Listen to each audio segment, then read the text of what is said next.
Hey, what's up, everybody, and welcome back to Morgellons discussion and microscopy videos. I'm your host, Jeremy Murphy. It's 2022, and we're going to be talking about what's going on with the new Morgellons movement, what we're trying to get accomplished, and how you can help us get off the ground and get this operation started. But first, if you haven't already, go ahead and hit that subscribe button, click on the notification bell, and you'll get notified every time we upload one of these new videos. Drop me a like, too, if you like this video, either now or at the end. It's your choice, my friend. So, the New Morgellons Movement, we are a scientific research organization. We have a game plan in place where we are going to sell cryptocurrency to raise funds for scientific research. That cryptocurrency is not going to be valued based on market performance, but how much money we need to raise. That's how we're going to price the cryptocurrency. So if we have to raise $500,000, then we're going to sell 10,000 Ether Morg at $5 a piece. I think that's about right. Or maybe $50 a piece. That sounds more right. But we've got to be able to have that 501c3 designation by the IRS, and that costs about $600. So if you would like to help us pay for that and pay for some other expenses that we're going to have covered to get the New Morgellons movement going, reach out to me directly, contact me so we can talk about the best way to go forward to do this. I'd like to be able to ensure that the way we set up this organization is going to be in a manner that it's not going to be able to fail because of a technicality, and it's going to be able to pick up when I'm long gone. We want this organization to have some lasting power. And what's it all about? There are two things that this organization is concentrated on figuring out. First of all, educating the public about Morgellons disease. Morgellons science awareness should take precedent in any organization's efforts because right now the science is definitely not understood and misinformation is coming from all directions, including directions you would think should be helpful. I'll give you a couple of examples. I've been participating in some online group activities for the past several weeks. And what I've noticed is that people have a severe lack of understanding about what the research about Morgellons states, including the CDC study. The CDC study was not fraudulent. There is no evidence to that case.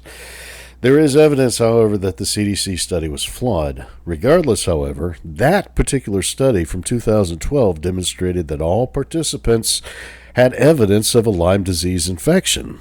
And subsequent research proved that to be true, that Morgellons patients overwhelmingly are going to show evidence in one way or the other for these spirochetal infections. One thing we also know, however, is that syphilis will cause a lot of false positives on Lyme disease testing.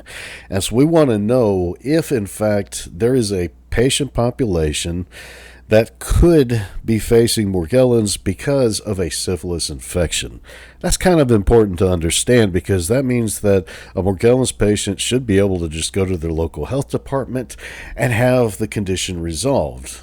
Of course, a lot of people will say, but Jeremy, these patients were tested in the Morgellons research for syphilis. And I would have to answer that by saying that the evidence indicates, however, that syphilis testing is not reliable, particularly in the early and latent stages, and the same is also true for molecular amplification. These PCR tests cannot determine if a patient does or does not currently have syphilis. So we need new tests not only for Lyme disease, but also for syphilis. And we want to know, for once and all, is it possible that treponemes could be the key etiologic factor in a subset of Morgellons patients that either haven't been researched or have been researched currently but have been overlooked? And that's going to take money. We have to raise money for scientific research to find out. And you know what? I'd be happy to find out that no, treponemes do not contribute to the Morgellons disease condition, but we'd have to have some strong scientific evidence to make that case, because right now, the research that is available makes the case that that's entirely possible. So, if you want to reach out to me directly, find me on Facebook, get me on YouTube, I'm on Twitter, I'm on a lot of places. You may have my email address or phone number. If you call, leave a message, though. I need some help. I need some help getting this off the ground, and I do appreciate people who have reached out to me already about helping me with this operation.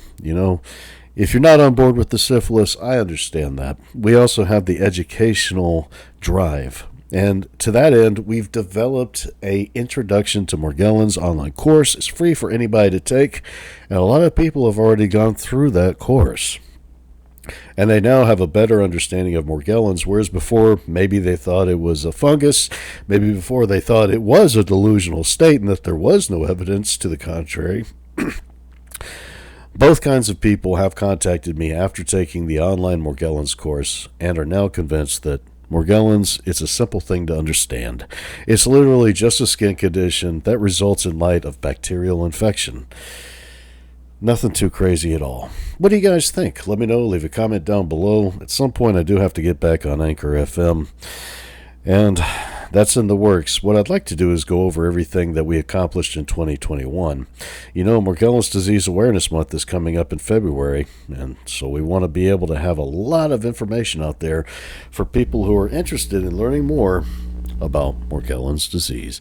Hope you guys have a great week, and we will see you soon.